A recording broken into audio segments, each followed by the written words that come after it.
Ahsoka Tano, a Togruta female, an ex-Jedi Padawan, a commander in the Grand Army of the Republic, and a hero. Throughout the Star Wars timeline, Ahsoka Tano has been a very important figure in its history. And now that she's made her live-action debut in The Mandalorian, it's time that we brush up on our knowledge of this mysterious sorcerer. Here are 10 crazy facts about Ahsoka Tano that maybe you didn't know. So sit back, relax, you're listening to Han Talks First.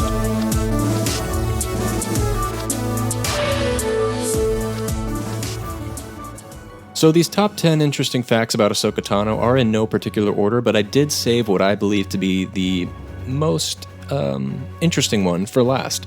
So starting off at number 1 is, how did Ahsoka Tano become Anakin's apprentice? To understand this question, we have to understand more about where Ahsoka comes from and her background. And Ahsoka Tano was discovered by Plo Koon, actually, at the age of 3. And she was accepted into the Jedi Order with his help. When she was 14, Jedi Master Yoda granted Ahsoka the rank of Padawan and sent her off to Christophsis. She was sent there to be apprenticed by another Jedi, and there she met Obi-Wan Kenobi and Anakin Skywalker. Understandably, Obi-Wan thought that the girl was going to be his new apprentice, as Anakin had graduated to become a Jedi Knight. And that was short-lived when he realized that she had actually been assigned to Anakin rather than him. Anakin initially was bristled at the idea of having an apprentice, and their early interactions were playfully contentious. He called her Snips for her witty remarks, and Ahsoka called him Sky Guy, which a lot of people had a problem with when the Clone Wars first came out.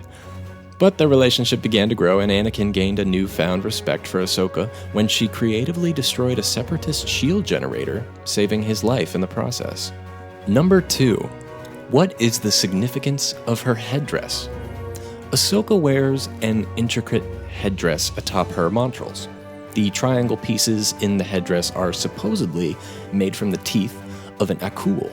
The akul is a large, four-legged orange creature that devastates the environment in which it lives, causing havoc among native Torgudas. And this headpiece could only be worn by those who had actually slain the akul themselves.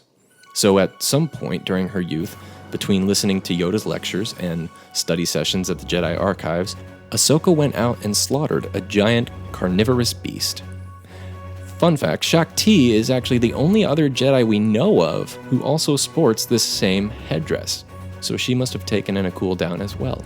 Number 3. How did Ahsoka escape Order 66? After witnessing the fallout from Order 66, which caused the deaths of most Jedi, Ahsoka and her friend Rex decided to fake their own deaths, hoping it would throw the Empire off their trail. They created a fake grave marker for Rex, and in the inscription, they noticed that the clone trooper captain had slain Ahsoka in battle. She even went so far as to plant someone else's dead body inside the grave.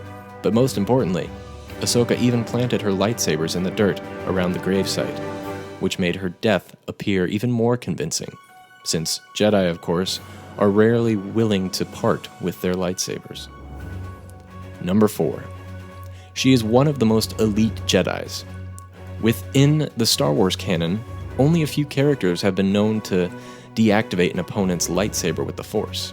It's a skill reserved for people who are particularly strong in the Force. And this was one skill that Ahsoka had herself, was to be able to deactivate her opponent's lightsaber during a duel. During a duel in the show Rebels, Ahsoka actually uses the Force to deactivate the Seventh Sister's lightsaber, shocking her enemy. The only other characters that we've seen deactivate an opponent's lightsaber in canon are Yoda, who deactivates Ventress's lightsaber in the first episode of the Clone Wars, and of course the Son, who deactivates the Jedi's lightsabers in the Clone Wars Mortis arc. And Yoda is one of the greatest Jedi Masters of all time, and the Son is basically a living embodiment of the Force, so this must mean that Ahsoka is also in its elite company. Number 5. Her unique white lightsabers. What do they mean, and how did she get them? So it was after the Clone Wars that Ahsoka gained her famous set of white lightsabers, and during time on the run, Ahsoka finally admitted to herself that she needed a lightsaber back, but hers was long gone. She kept feeling some sort of sensation within the Force, and she eventually realized that there were 2 Kyber crystals calling to her. These crystals had happened to belong to none other than the 6th brother, one of the Inquisitors, and she won the battle and took the crystals from him. She healed the bleeding crystals and put them in the lightsabers that she had designed and built herself, and from this moment on, her lightsabers have been white. There is admittedly some dispute for the reason of this color. Some believe it happens when bleeding crystals have been healed. Others believe it signifies that Ahsoka's lack of alliance to the Jedi or the Sith. Number 6. Number 6 is all about the creation of the Ahsoka Tano character, and how Ahsoka Tano was actually never meant to be a major character in Star Wars.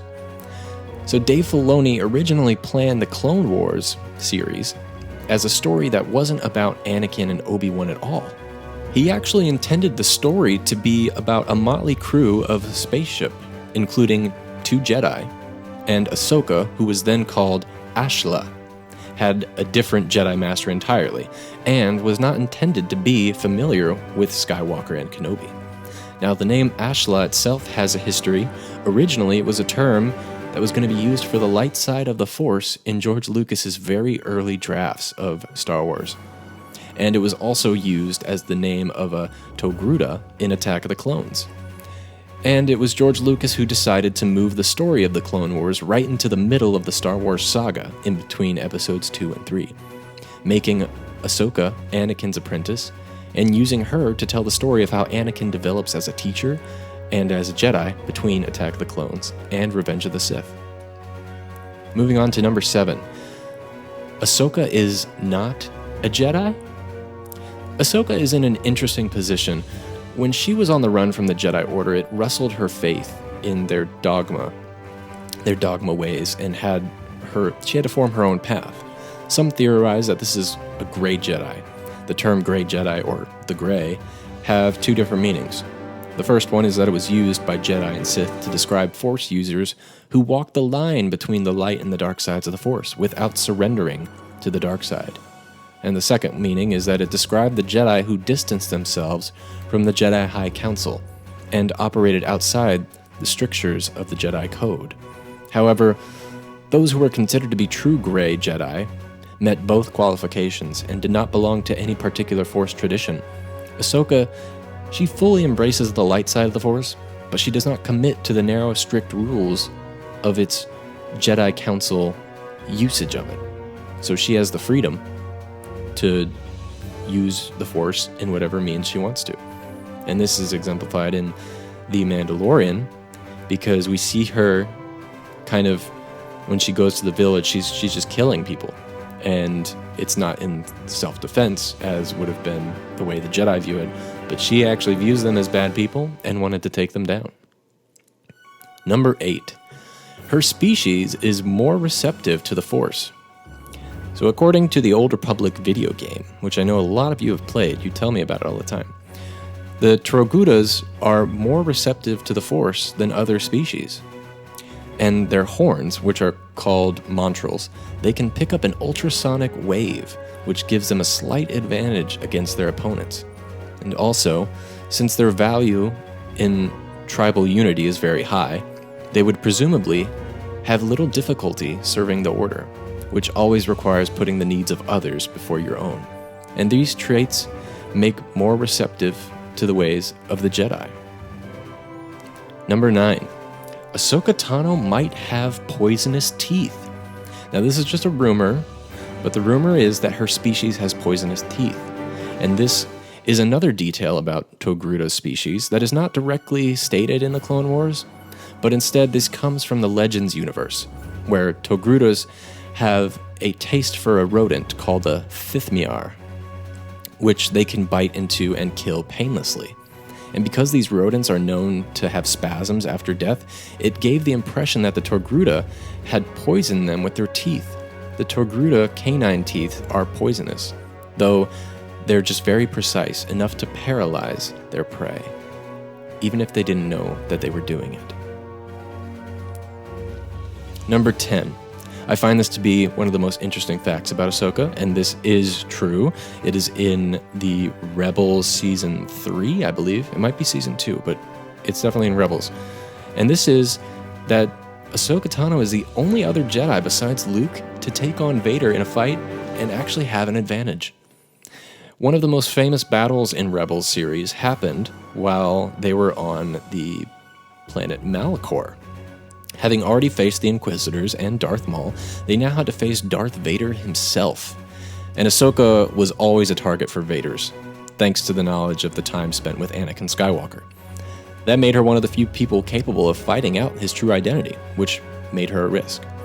But in the instance of the Battle of Malachor, Ahsoka jumped into the fight in order to save Ezra and Kanan. Ahsoka and Darth Vader had an epic fight in the Sith Temple at Malachor, and here Ahsoka reveals her doubts about Vader's true identity and swears revenge on Vader and for Anakin's loss. She managed to damage Vader's mask, at which point all of her doubts about his identity were finally put to rest, and she could no longer doubt who the man behind the mask was. So that's it for the top 10 facts about Ahsoka Tano. Now, of course, these are my opinions. Don't have to be yours. I just found some of this was very interesting. So thanks for taking the time to listen to some of my theories. But a lot of this is really cool, and I did learn a lot, especially the part about Ahsoka's poisonous teeth.